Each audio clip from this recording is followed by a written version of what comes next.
terrorism, climate change, voter apathy. America has never needed a beer czar more than she does right now. Tell the White House it's time to do the right thing. I'm a little disappointed. I did send Obama a request a few years ago to appoint me the United States beer czar, and really, in troubled times like these, don't we need a beer czar now more than ever? So President Obama, if you're watching, you'd better be thinking about beer. Mr. Obama, appoint Bano and let the healing begin. Paid for by the committee to elect beer czar Bano, not an actual organization. Well, now something is coming on too strong, and I just can't seem to get along. I always try to write a song, but sometimes the words ain't coming out right. Just my niece has left tonight. As long as I've got a pipe, let's go. All right, it's time for You Can't Brew That on Television. Tonight, get your lederhosen. It's Oktoberfest season. We've got another fun installment of Bano's Sweetless in Seattle bit, and a look at an interesting new business that's helping people get started in home brewing. Plus, as always, we've got all kinds of beer news for you, so let's get started. Here they are, your brewmeisters, Kyle and the Reverend, Bano. Hello, Rich. Hello, Internet. Hey, guys, what's up? And welcome to another exciting episode of You Can't Brew That on Television. We are your hosts. I am the Reverend Ryan Bano. And I am Kyle, Therapist LaPointe. And we are here, as we are the third Tuesday of every month, to help you bridge the gap between beer snob and frat boy. Kyle, what are you drinking tonight, bud? I am drinking Real Ale's Oktoberfest. So it's definitely a favorite You did that on purpose just to make me jealous, didn't you? You get Real Ale up there, don't you, Bano? We do not. That's one of my all-time favorite Oktoberfests. It's fantastic this year. They've outdone themselves like they outdo themselves every year. It's rich, it's malty, melanoidin. I mean, it's everything you want in an Oktoberfest. You're so drinking good. it. You say, Tastes so good. I'm drinking it right now in front of you. It's so amazing. When are you guys starting the beer exchange program? Do me a favor and snag me a 6-pack of that for when I'm in town in a few weeks. Awesome. Yes, I sure can. Actually, I'm astounded. The Walmart put a neighborhood market in, like down the street. We can walk there. Yeah. That is an amazing beer selection at that place, and cheap. Like I could walk in there. I think this was a 6-pack for $7.47, something like that. That's excellent. Nothing. It's $10. Yeah, it's 10. Yes. Central Market. Yeah, score me a few of those if you would, please, and set them aside, because that was an Oktoberfest that I looked forward to every single year when I lived in Texas. And this year, like I said, did not disappoint. It's probably the best one I've ever had. I mean, it's excellent. Well, I've found a suitable replacement up here in the Pacific Northwest. I've been drinking Firestone Walker Oktoberfest. Oh, Firestone. Yeah, I forget why they call it Oktoberfest. It doesn't have any oak or any oak aging in it at all. It's got something to do with where somebody grew up or something like that. But it is a tremendous Oktoberfest, one of the best that I've had. Well, if it's made by Matt Brynildson and those folks at Firestone Walker, then it's going to be the best of whatever you've had. I mean, they're amazing. Last year was actually good enough to be featured at the Flying Saucer Beer Feast when I was out there. Yes, very good stuff. We'll be doing that again this year as we watch Texas probably beat OU because they're horrible this year, and that's always atrocious. The time they come and snap OU's win streaks. Yep. Well, when are you guys starting up the beer exchange program? I thought this was going to be a regular bit. Yeah. We need to get back on beer exchange. Bono's already jonesing for some keeping us on task there, Rich. Well, yeah, you're already looking forward to some old favorites, and Lord knows we want to see some of these gems you're pulling up from the Northwest. So I'm finding some pretty decent stuff up here. And speaking of pretty decent stuff, tonight I'm going to be drinking the Great Pumpkin from Elysian Ales here in the Seattle area. Charlie Brown's favorite brewery. There's your label. Yeah, this is one of the breweries that was famously purchased by our friends over in Belgium, the folks over at InBev. And they bought this brewery sometime last year, right around the time that I moved here, actually. They bought this brewery. The quality has not gone down. I still enjoy drinking their beers, and as long as they taste good, I'm going to keep drinking them. So, cheers. I think I just heard that advertisement on the radio from Bud Light saying, you reaching for a refreshing Bud Light and not one of those great pumpkin beers by Elysian Brewery up in Seattle? Yes, exactly. Expect the Budweiser advertisement any day now. that's publicly lambasting the virtues of Imperial Pumpkin Ale, so that people will run out and buy Man, theirs. I would hate to be the loser who shows up at a party with a bunch of those. I mean, I would Tell just me feel about awful, you know? It's all right, pumpkin.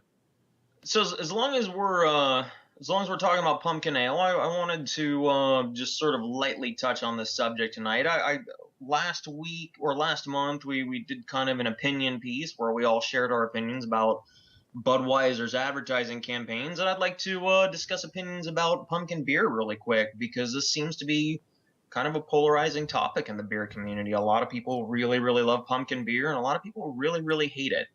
Kyle and I were So, talking before the show. That's actually the real reason the Civil War started. Oh, is it Yeah. really? It wasn't about states' I rights. actually, like they'll tell you.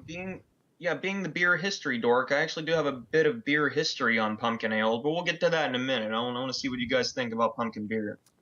No, on Richard's note, that was true. That is how the Civil War started. Well, it was a breaking point in the Civil War, actually, because they were fighting and there was something going on. And what happened was the Confederate soldiers all hid in a giant pumpkin, and they offered it up at the gates of the North, as a present. And then they took it inside the North. And then there was a bunch of people that popped out of that pumpkin at night and ended up destroying Troy.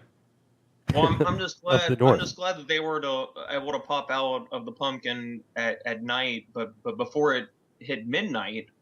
Right. Because had it hit midnight, it was going to turn back into a princess, into a squash. Oh yeah. And that would have. I thought it was going to turn into a stagecoach. Yeah. Really uncomfortable. Yeah. I'm taking notes because I am really looking forward to teaching my children history with your branding. Just I've get actually them got some going more to school history with like about no idea what's Oktoberfest. happening. I'll teach you guys some more about Oktoberfest a little later too. There's drunk history, and then there's stupid history brought to you Yeah. by Kyle. Just a whole other level. Yeah. So pumpkin beer for me. I prefer not to eat or drink anything orange. It's just a thing that I have. But a pumpkin beer, I will take a little bit of a step back on that approach and say, okay, I will drink a pumpkin beer. I will not drink a pumpkin spiced beer and enjoy it. I don't appreciate the allspice and the nutmeg and all that in my beer. Glad you bring that up, because I feel like that's one of the really important distinctions in pumpkin beers is which beers are actually made with pumpkin. Because a lot of pumpkin beers out there don't even have a trace of pumpkin. They're just pumpkin spiced. And so that's one thing that I've gotten kind of attuned to as my palate has gotten better over the years. Every year I drink the pumpkin beers, and some of them you can really taste that kind of fleshy, gourd type pumpkin flavor in there, and then some of them it's just not there, or it's very, very light. I remember a few years ago I had a Sam Adams pumpkin. I think it's called something weird. Sam Adams! The Fat Jack or something like that. And this particular pumpkin beer was made with something like 25 pounds of pumpkin per barrel. So when you drank that, you actually tasted pumpkin, and it was very, very, very lightly spiced. I mean, the spice may not have even been there. It might have just been a yeast-induced spice. So you tend to prefer then the beers that are actually made with pumpkin rather than pumpkin spice beers. Yes, I do, because I like the subtleties you can get with the caramel flavors if you decide to toast it or roast it, and some of the things you can get just from the sweetness of a veggie / fruit, whatever you want to call it. But I like that in a beer. We did a sweet potato strong scotch here recently, and I really appreciated the sweet potato in there. Again, something I don't eat. I don't like sweet potatoes, but in that beer it worked out very, very well. Added a dimension of flavor to what was already a really good beer with the strong scotch. So I like that pure vegetable / fruit involved into a beer. When it gets overly spiced, I mean, it is so easy to overdo a spice. It is so easy to make that just the predominant flavor, and you want to taste the beer. So that's it really is. And in fact, this beer that I'm drinking from Elysian right this very moment Nutmeg and allspice are very, very prominent in this. I mean, it's like the moment I opened it, I could smell the nutmeg just popping up out of the bottle. It was incredible. Rich, thoughts on pumpkin beer? Like yeah. it, love it? On that note, Sheena went out this week and picked us up some of the New Belgian Pump Kick, which I don't know if you Nice. guys have had a chance to sample this, but this is like Kyle was saying, definitely a spice-based beer. Big nutmeg and allspice in it. They just kind of change up the flavor profile by adding some lemongrass and cranberry into the mix to kind of give it a little bite at the end. So yeah, it is very weird. It's like there's a party in my mouth, and crazy chef was invited. So, but happy Halloween. I actually was sampling some beers at Central Market the other day, and I noticed one that was owned by an old rapper, like a brewery that was owned by a rapper, and it was spiced. It was pumpkin spiced, and the beer was called Bust a Nutmeg. But in my mouth. You should try it sometime. Yeah, I'll get right on that. On that note, I want to talk a little bit. I want to talk a little bit about the history of pumpkin ale, because I believe that pumpkin ale is one of the only truly American styles of beer. In colonial times, when supplies were still running kind of thin, they really didn't have agriculture up and running like it really needed to be quite yet. They were still prioritizing beer. And we've talked a little bit about the importance of beer in colonial America on the show in the past. But in order to bulk up their beer, in order to add alcohol content and flavor, they were using pumpkins. They were the first people probably making ale out of pumpkins. And so it's my belief that pumpkin ale was the first truly American style of beer, and really probably one of the only ones, because just about every other style we have is derived from some sort of European style. So when you drink pumpkin beer, you drink for America. But Mark? Didn't the American Indians give the pumpkins to the Americans? So I think we're stepping on a fine line here. We got to be careful.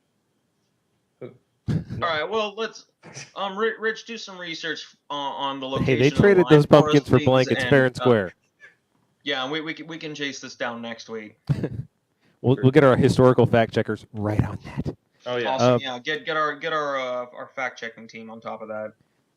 So let's see. That was a good little bit on pumpkin beer, and it's very seasonal. The only other thing I really had at the top of the show that we kind of cover our current events on was, did you guys see the Oxford Dictionary's online version? They officially added beer o'clock to the lexicon. Is beer 30 already on there, and beer o'clock just got added? No, yeah, beer 30 is not on there. So I guess like you have to establish beer o'clock to have a beer 30. Beer o'clock is far less fun to say than beer 30. What do you expect from a bunch of nerds that write a dictionary for a living? An online dictionary. True. So. And they did add the name of that old Nike golf ball, Ginormous, back there a while back. So, if you're going to do that, then you obviously have no sense.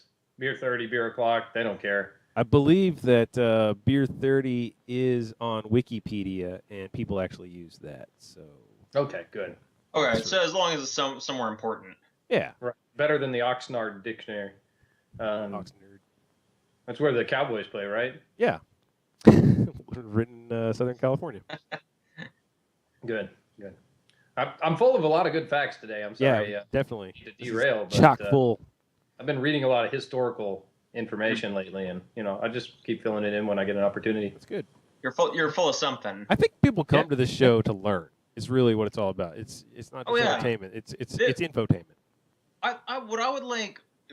My vision for You Can't Brew That on Television is for us to become the go-to source for made-up historical facts. Yes. Like when somebody straight-faced says historical facts. Like, I really want to know who invented the roller coaster. We should ask Kyle and Bano to find out who didn't.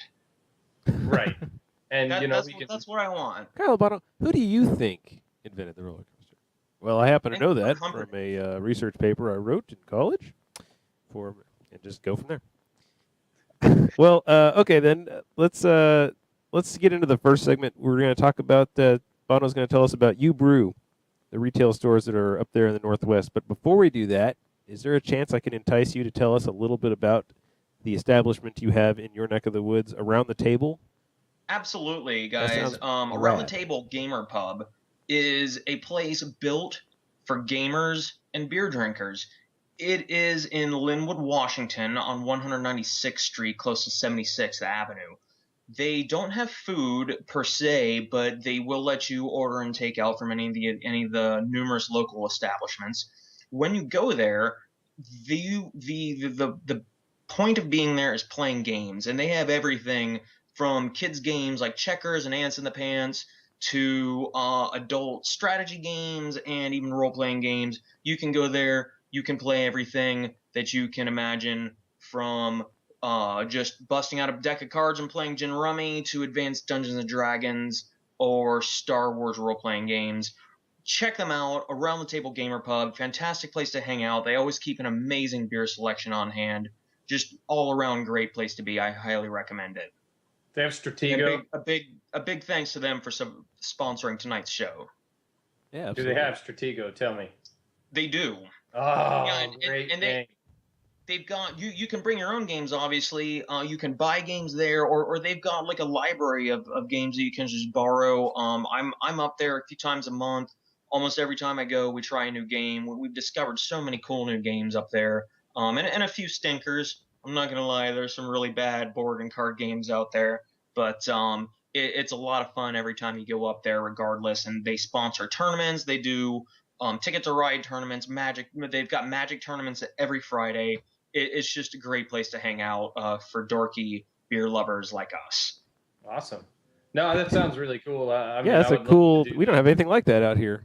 No, I mean, I love playing cards, and that's something that's kind of lost on the southern areas. They play a little bit of spades, but maybe a tiny bit of gin rummy. Yeah. But like up north, there's so many card games, and people play a lot of them. And you know, gin rummy in particular would be great because everybody has their own rules. So I would love to get in a big argument with whoever I'm playing with.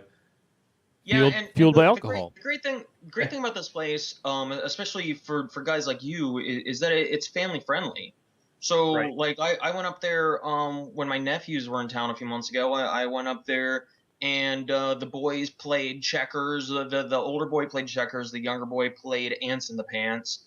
And then the adults, we busted out a game of Risk, and Nice. everybody had a good time. And we drank. Did you some finish spectacular- that game of Risk? We did not. It is Risk, Right. and I'm here and not still there. So It's an I think obvious that selling if you- tactic. They put a bunch of games. You're not allowed to play the short version of Monopoly. You have to sit there. Yeah, I think Right. that's what they should do. There should be games like that. You know, I mean, Monopoly, if you play the regular version of it where you have to auction off properties, it's a pretty fast game. But if you play the standard version of Risk, I mean, that's 6 to 8 hour game. So I think if they made a deal where you could just drink for a certain amount of money and finish a game of Risk, that would be like There you go. akin to eating the giant hamburger at a restaurant, right? Like if you can actually drink all the beer they give you and also finish the game of Risk, then you win some prize and get on the wall. That- It's an to be idea. honest, something. And I think the big thing here is they're open to the role-playing game crowd. And, I mean, how often have you played Dungeons & Dragons for 12 hours or whatever straight? I mean, Yeah, and seriously, like the first time I went up there, it literally felt like I was walking into the comic book shop in The Big Bang Theory. Like that is the crowd that was hanging out there. It's a place for nerds like us. It's a And he was haven. there? I'm a nerd like us. Yes, you're a nerd like us. You're a nerd like us. You're both nerds like us. Look We're all under your nerds. chair. There's a beer. There's a beer for you. Yay! Yeah, this is a business concept that I really like, and it's like, should I ever decide to start my own business, I would want to take something like this to the Dallas-Fort Worth area. And that being a segue into our next topic, I want to talk about U-Brew stores.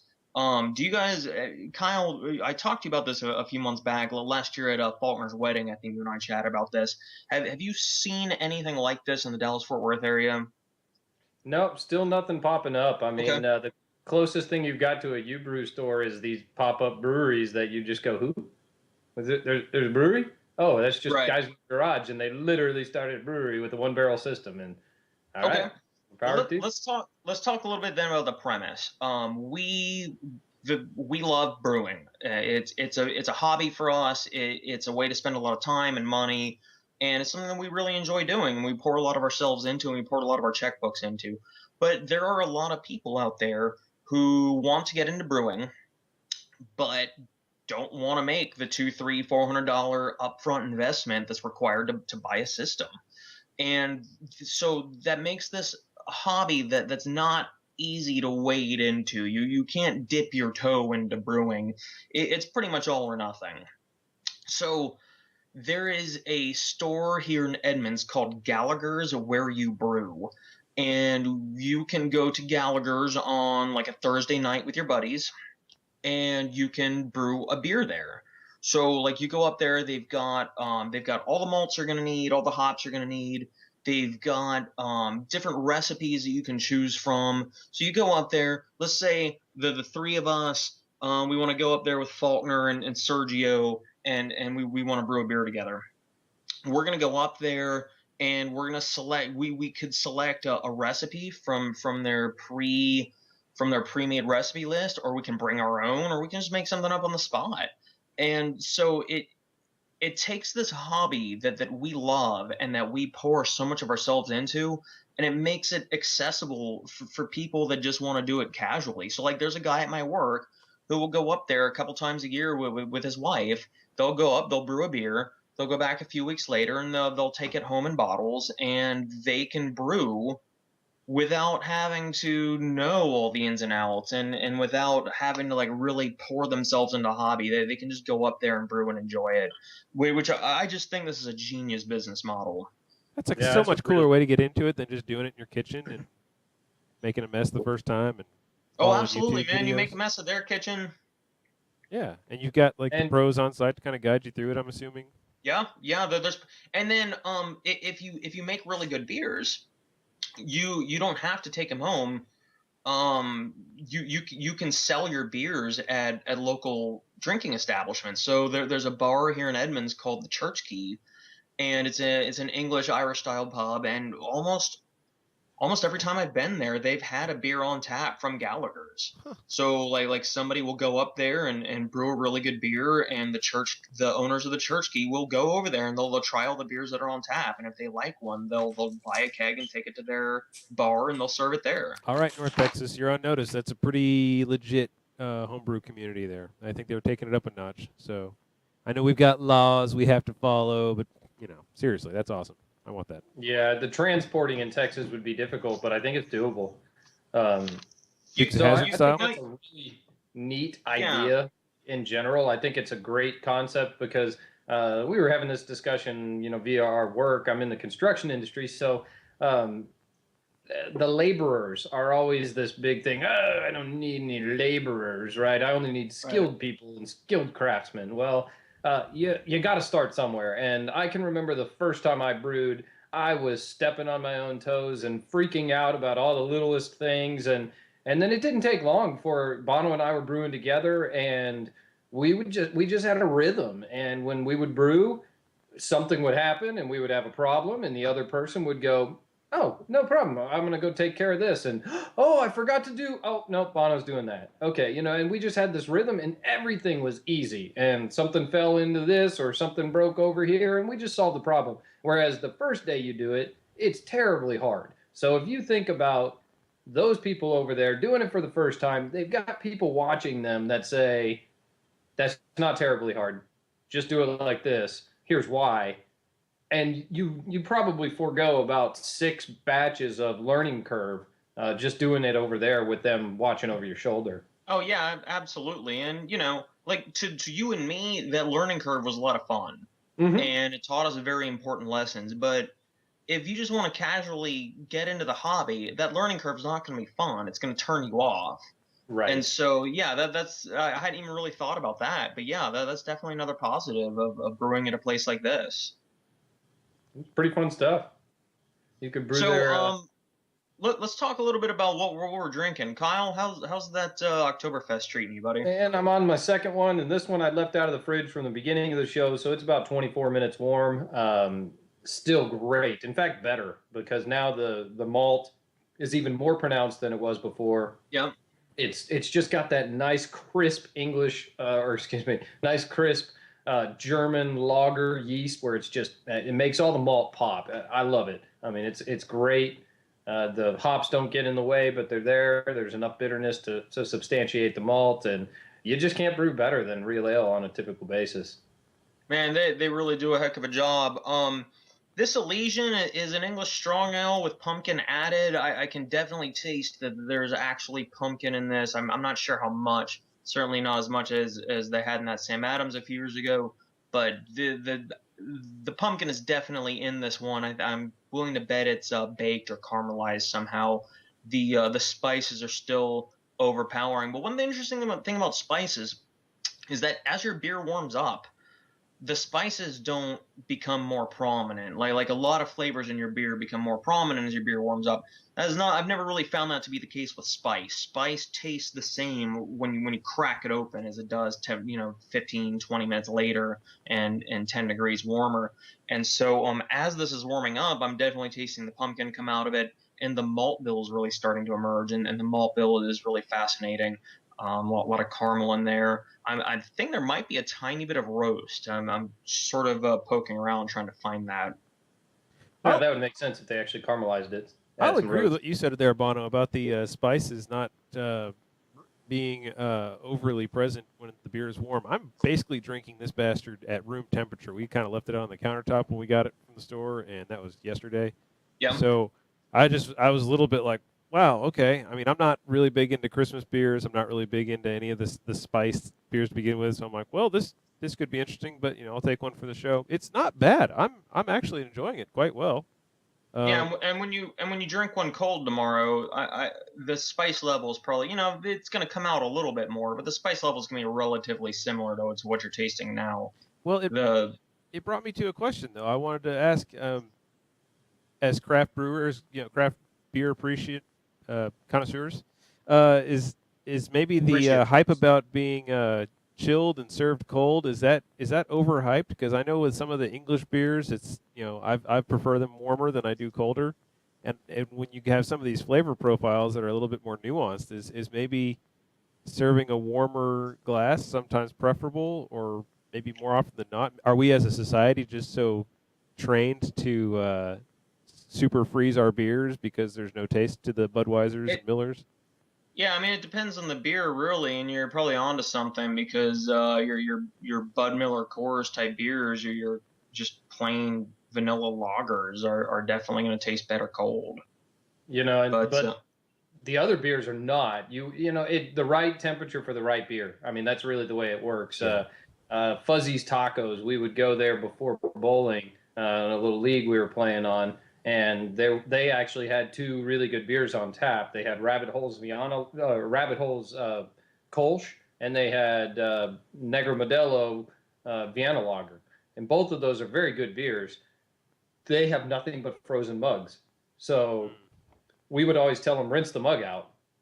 Not like, don't give us, we try to tell them, give us a warm mug. And then we realized, that's not really what we want, because then they'll go get one out of the dishwasher. Big difference. You'd rather one out of the dishwasher served steaming hot with that beer in it than you would the ice beer, because otherwise you literally have an ice layer on top of a really tasty beer, and you can't taste it for 5 minutes, and it's watered down by the time you get it. But the beer's hot. Yeah. It never happens. Those are two styles that I would want relatively cold. I mean, not like Bud Miller Coors cold, but those are two styles I would want relatively cold. 32 degrees? No. 50 degrees? Yes. Wanted it, you don't want it like 65 or 62 like you would maybe an English ale or a bit. Like an English ale, some of them with a lot of nuance in it. You definitely want to warm it up to the upper 50s just to bring out some of those unique flavors. Well, that's what I'm saying. I think after the only warmish beers or room temperature beers I've ever had have been by accident, and they've never been a bad experience for me. I mean, I obviously passed up the natural light that was sitting out on the counter for 3 days, but in general, these the craft bottles they hold up in warmer temperatures, and that's coming from a Texas guy too. So it kind of makes me want to rethink my tasting experience and go out and try some of these styles again, but just try them at different temperatures. And don't try them straight out of the fridge. Try them maybe resting a little bit. See what there's that a lot of affects. those beers that, especially when you're judging beers, you're taking beers out of the cooler. You don't have a lot of control. If you're doing English barley wine, in a lot of cases, you will take the bottles that you are judging and you'll pull them out of the, because you'll have a bucket, and inside that bucket there'll be 8, 9, 10 beers. Inside that, there is a general mass that doesn't heat and cool as fast as if you were to separate the bottles. So as you're judging, you tend to pull out 2 or 3 of those bottles, let them warm up, because you want to judge those beers more at a room temperature closer to. You don't want to judge them at 32, or you're not going to pick up all the flavors that are in that beer. So and more importantly, when you're in a homebrew judging competition like that, you're not going to pick up flaws. right. The flaws are really going to come out as a beer warms up, and so 2 beers that might taste really similar, you might not know which one to push at 50 degrees. At 60 or 57, it might become really obvious which one gets pushed and which one gets left behind, because one of them might have a flaw that only comes out at a warmer temperature. Yeah, you go do a little side-by-side with your best beers in the end of a flight, especially a big beer flight like that, and sometimes you're amazed. That first beer you tried that you loved is horrible compared to the other ones that you thought were mediocre, because now all of a sudden that butter flavor comes out, or some, Right. the vegetable flavor comes out. DMS starts to hit in there, and you go, oh, that was terrible, but it was so cold when I first tried it. I didn't do a diligence of warming the beer or holding the cup and keeping it warmer, and I failed to catch that in my first analysis of the beer. So it's really it's fun. Judging beer, you learn a lot of those subtleties of how to serve your beer, or how to get beer served to you. And good bars know, and good bars will serve them at the right temperatures.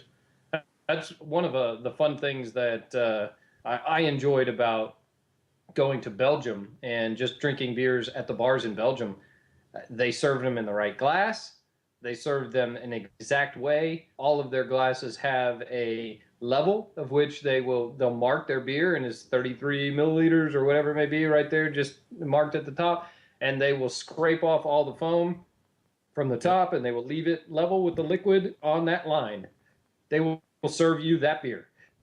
If they don't have that glass, I was refused a beer because they didn't have the right glass. Like, we are out of that glass, sir. I will not serve you that beer. This dedication right there, man. And they wouldn't just go and get it out of the dishwasher and serve it to you piping hot?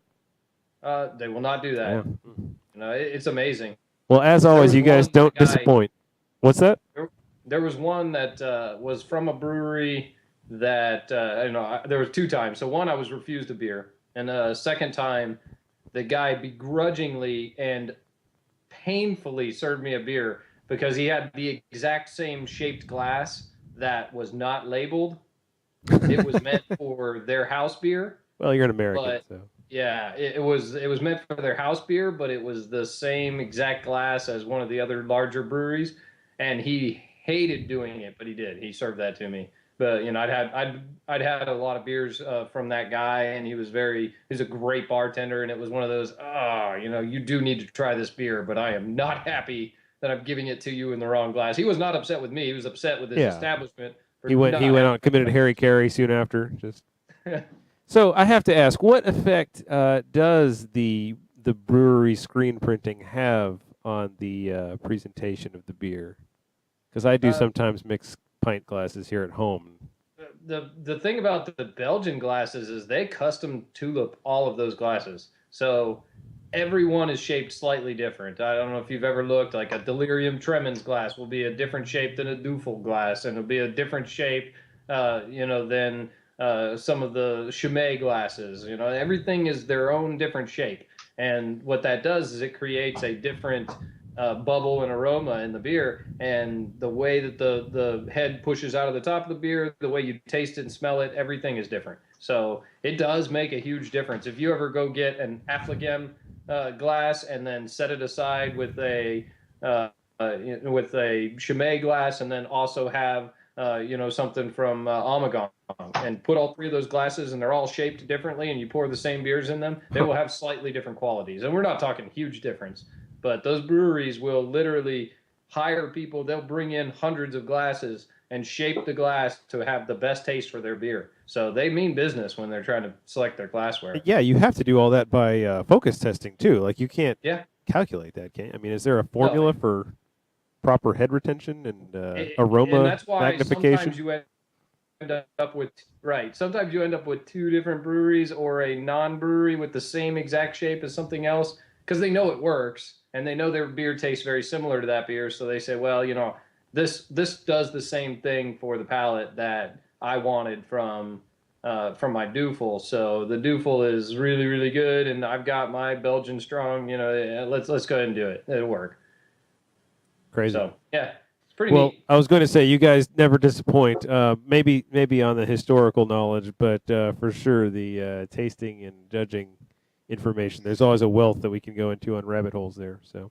No, I mean, I think even on history, we were talking about Oktoberfest earlier. It's such a neat and historied situation. I mean, Oktoberfest came around in 1491, and it was based on a lord at the time, but Lord Octavius, excuse me. And later on, he was trying to do more than he could do in a brewery. And he got a doctorate so that he could actually do more in the brewing realm. And they started to call him Dr. Octavius. And he could do so much. It was almost like he had 8 arms. And it was a storied deal. So Oktoberfest was built around his celebration for when he would brew a beer, because it would be so big and so many more servings than everybody else's beer.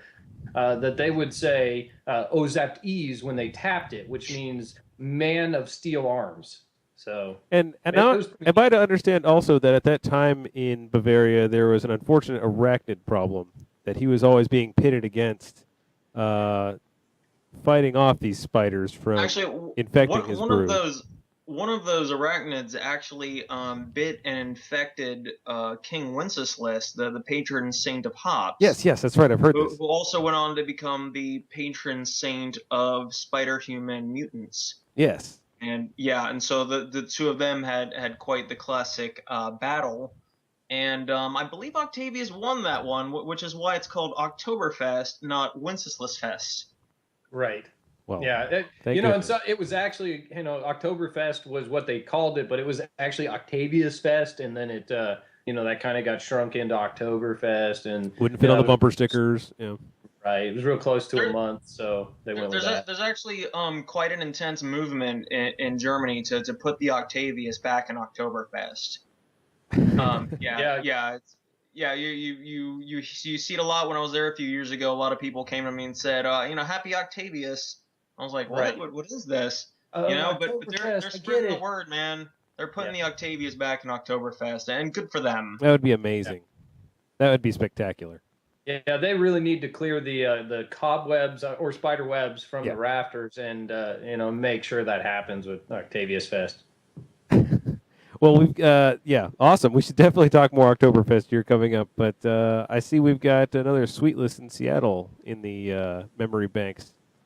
You guys want to see a little bit of that? Yeah, I'd love that. All right, let's roll it.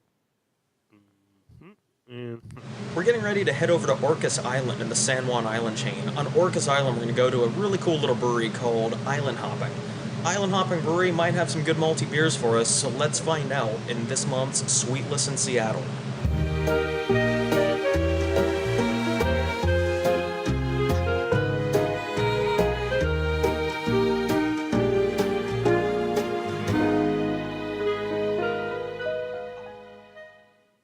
Hey everyone, this is the Reverend Bano, here to talk to you about K-Pod Kolsch from Island Hopping Brewery in Orcas Island, Washington. Now, this month's installment doesn't necessarily come to us from Seattle. I'm going to go ahead and throw that out there right off the bat.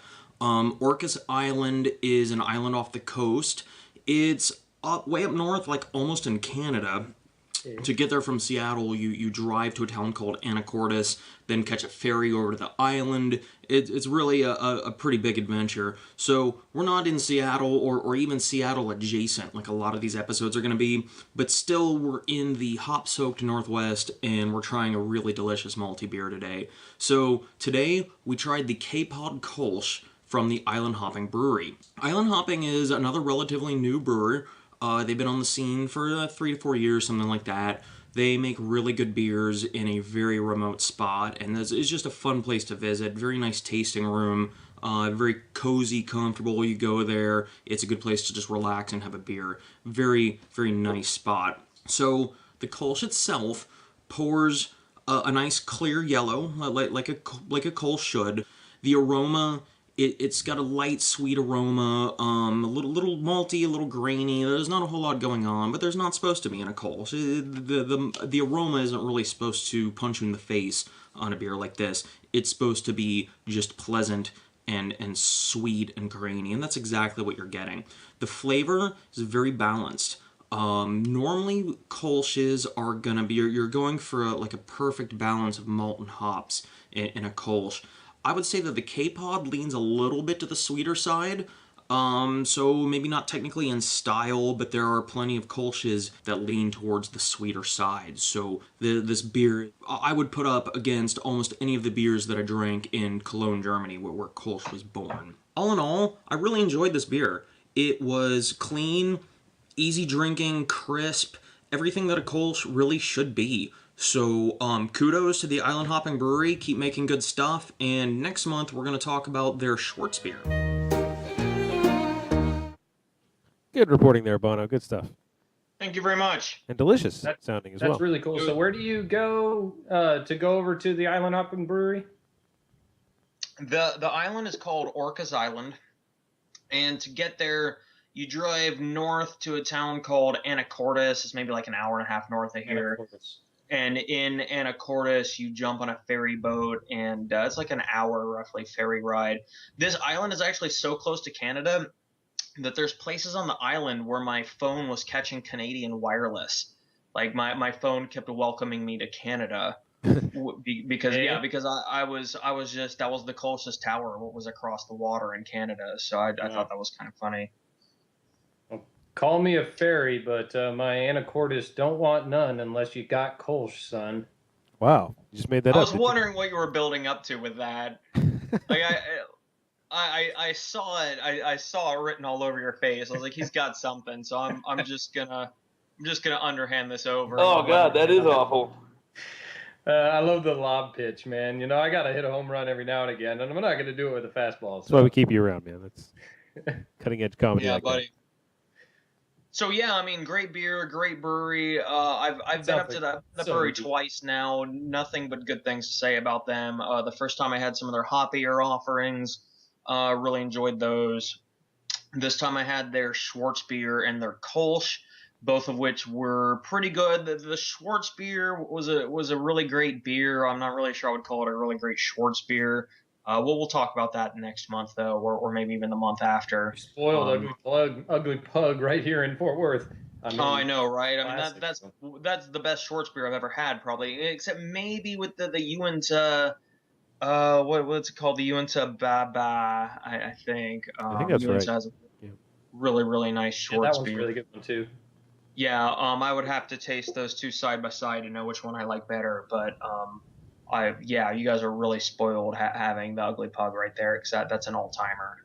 We get to Baba too here, so we can do that when you come down for Oktoberfest. There it is. Yeah, the taste off is gonna occur in October.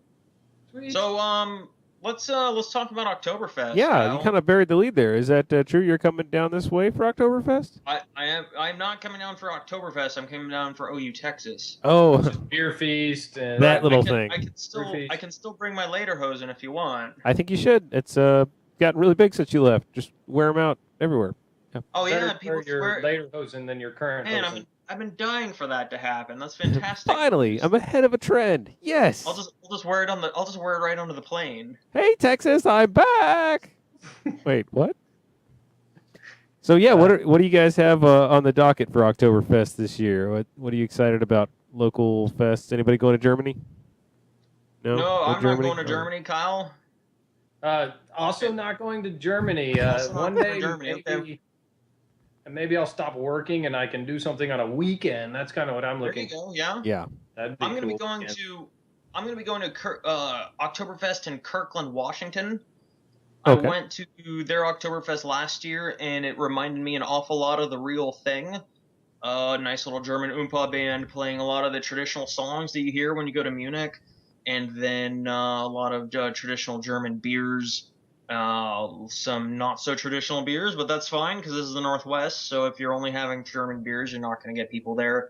But my favorite thing that they had there, which is not traditional German at all, other than the fact that it's a silly game, of which there are plenty in Munich, was human foosball.